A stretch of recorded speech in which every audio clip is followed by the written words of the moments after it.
you two never bother me again the rest of my life, I ain't giving them that. I can't. There's good friends of mine out on the say. Well, he's the boss, you have to do his stuff. That's why I said to you before, you don't understand what the money.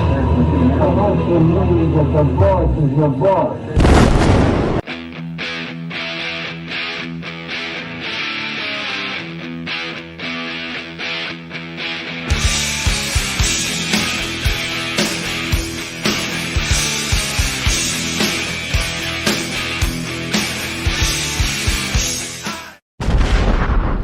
All right, this is like the third time I've tried to record this today. So welcome to Mob Talk Radio. I am your host, Jeff Canarsie.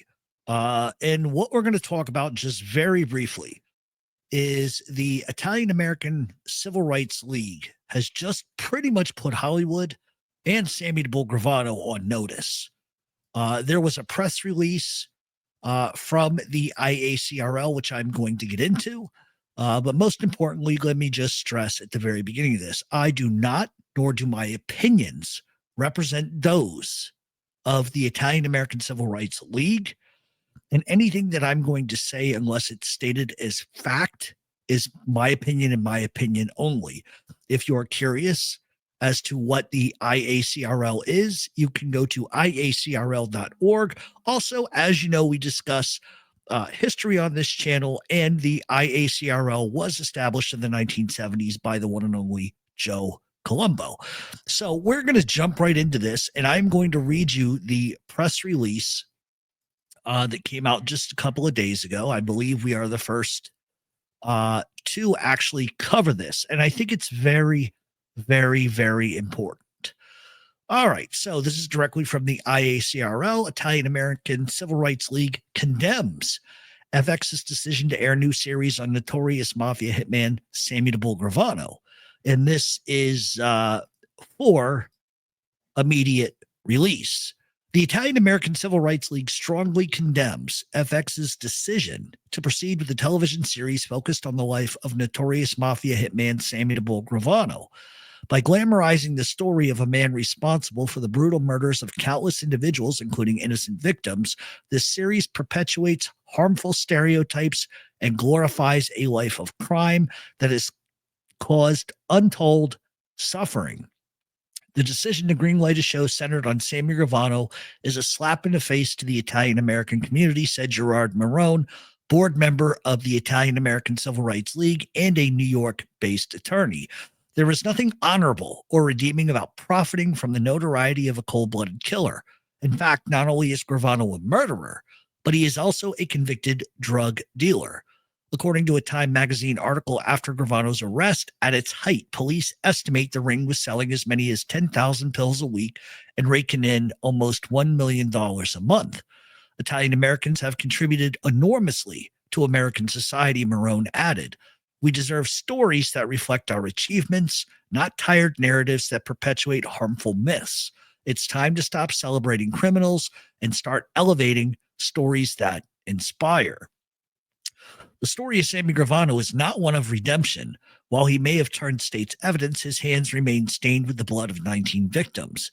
He memorializes this wearing a t-shirt emblazoned with the Bull 19 on his podcast. He went on to peddle drugs to teens with no regards for the families that have lost their children to addiction or overdoses.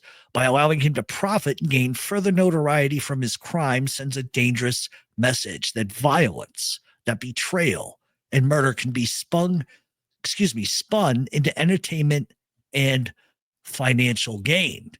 All right, there's a second page, which we're going to read really quick here. And then I'm going to get to sort of my point with this, and we'll get out of here for the night. All right, page 2. We are particularly disheartened by the involvement of creators like Antoine Fuqua and Terrence Winter, Marone said. These are accomplished storytellers with the power to bring meaningful narratives to life. Instead, they've chosen to amplify the voice of a man whose actions have caused immeasurable harm, not just to his victims and their families, but to the broader perception of Italian Americans.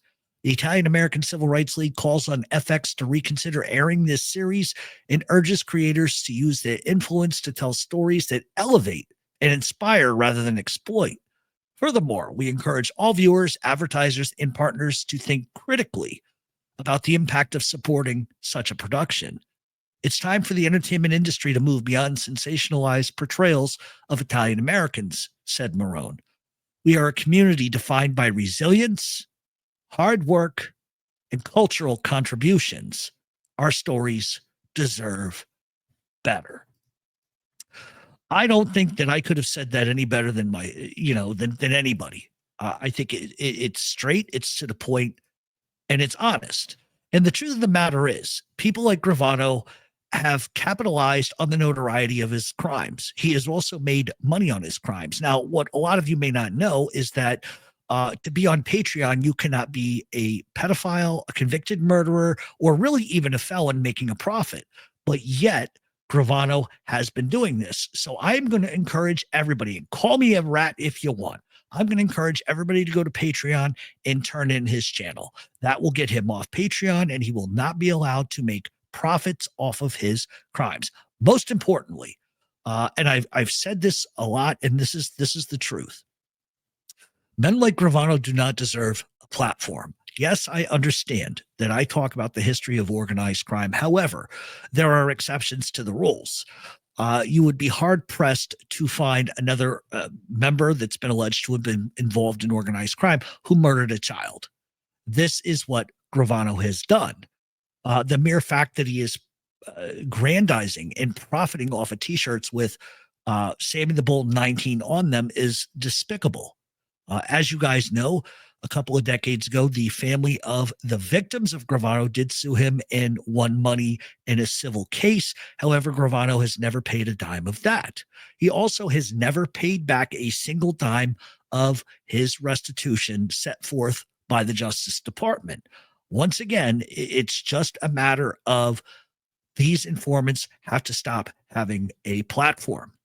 You would be hard-pressed with all of the informants that are on YouTube. Each and every single one of them, with maybe one or two exceptions, is making a profit off of their crimes. Those are just the facts, whether you like it or not. And it's really a much bigger issue. And the bigger issue is the Justice Department really needs to reform how they conduct business with informants, because becoming an informant is incentive laden, whether you agree with me or not. And most pointedly, I'll just say this. Gravano was in 19 murder conspiracies, gets 5 years in prison, gets to keep his illicit gains from his crimes, gets plastic surgery, and gets to enter WITSEC. He enters WITSEC, and within no time at all, he starts selling drugs to kids. That is the point. We talk all the time about rehabilitation in the prison system, and there's really no such thing. Let's just be honest. There are some guys who get out and never reoffend, but in the majority of cases that you look at, over 90% reoffend. Gravano is no difference in this category. And I've also said that we have to force informants to do 85% of their time at the federal level. If you take the get out of jail free card, if you take that from them, you will see a lot of this stop, because ultimately all they care about is money and not doing a day in jail. I've also always said that I said it earlier, that to be an informant, it's incentive laden. And it is, because if you tell an informant, okay, we're going to pay you $500,000 a year, which such the case with Ron Previty when he testified against Merlino and everybody down there, and God knows who else, he had $500,000. What the feds don't tell you, and what we've talked about on this show, is under RICO predicates, RICO acts, there's forfeitures, right? So anytime the government indicts you, anything that they consider a home, a car, a boat, whatever the case may be, that you have acquired through illicit gains, they can take that from you. But what they don't tell you is where that money goes. And up to 25% of that money goes back to the informant. So there is an incentive to lie. There is an incentive to give more information, because the reality is, whether you like it or not, one or two pieces of information is not enough to get absolution for 19 murders.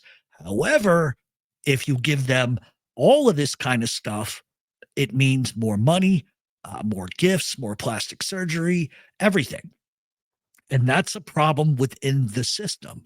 I'm not saying that informants on a terroristic level, when it comes to homeland security, is not unnecessary. It's unfortunately a necessary evil. But in the majority of organized crime cases that we look at, and if you don't believe me, you can look it up for yourself, the majority of men who are called before the court system to testify on the government's behalf have committed more egregious crimes than those they're testifying against. And that is just the truth. So if you take the incentive off the table, then you're going to see a lot of this sort of stop. And, at the end of the day, it doesn't matter what I think. It doesn't matter what I think, but I am so glad to see the Italian-American Civil Rights League going after him in Hollywood. It's been a long time coming, and hopefully this puts them on notice. This sort of thing has to stop. And for those that love Gravano, I'm just going to tell you this. He murdered a 17-year-old boy. And yes, we've talked about it a million times. I've been talking about it for a decade. But he murdered a 17-year-old child, and he has profited off of that. And if you're the type of person that wants to buy everything that this individual says to you, let me just put this sort of in front of you. Imagine, if you will, you're the Kaiser family. Your son, your brother, your cousin is murdered for no reason at all. At all. And it takes the FBI over a decade to tell you who did it, and he doesn't have to pay for that crime. Then you move past another 15 years only to be minding your own business, still grieving your own brother, nephew, cousin, uncle, whatever the case may be. And this atrocious lowlife comes on and lies and says he had it coming because he ran towards the car, when in fact, the autopsy report shows something totally different. And then what Gravano does from there is he tries to change his story again and blames it on somebody named Louis Melito, who's dead. This is what Gravano has done his whole life. And I think it's time that somebody stands up. Somebody's got to. So I think that what the Italian-American Civil Rights League is doing is fantastic. They're putting Hollywood on notice, and they're putting Gravano on notice. And I think they're pretty much going to put anybody on notice that wants to come on here and lie about men and invent crimes and situations that don't exist. I told somebody off the record months ago this was coming, and they probably didn't believe me. But that should put notice also to content creators who want to put names, ranks, titles, and men's name in their mouth without any proof. This is what you're going to have to deal with. And I think it's a good thing. All right, we're going to take off. We'll see everybody later this week.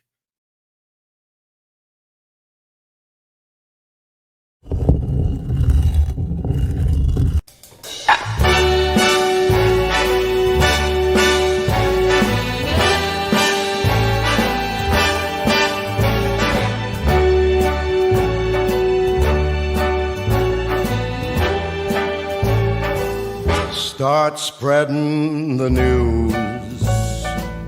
I'm leaving today. I want to be a part of it. New York, New York. These vagabond shoes are longing to stray right through the very heart of it. New York, New York. I want to wake up in a city that doesn't sleep and find I'm king of the hill, top of the heap. These little town blues are melting away. I'll make a brand new start of it in old New York. If I can make it there, I'll make it anywhere. It's up to you, New York, New York.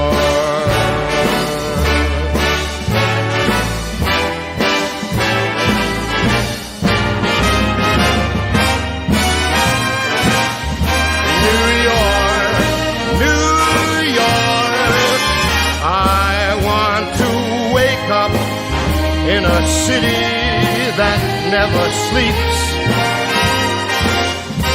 and find I'm a number one, top of the list, king of the hill, a number one. These little town blues are melting away. I'm gonna make a brand new start of it in old New York.